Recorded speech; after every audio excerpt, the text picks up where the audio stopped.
Now here's the thing, slow and go wins the race. This is 25-year-old garden. I know I'm going to be hitting lots of roots in here, and I'm just going to take my time, do it right, get this done and over with. And that's just the way it's going to be. This is how your project's going to look. You want to try to fix things. See all the roots I have to chop through. Whoa, tripping over stuff.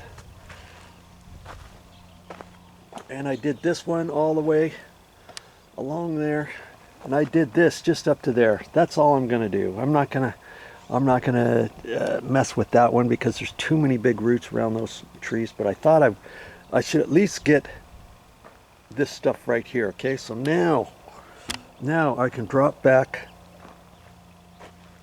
I can drop back and start working on a 1/4-inch tubing to each one of these plants and get her going.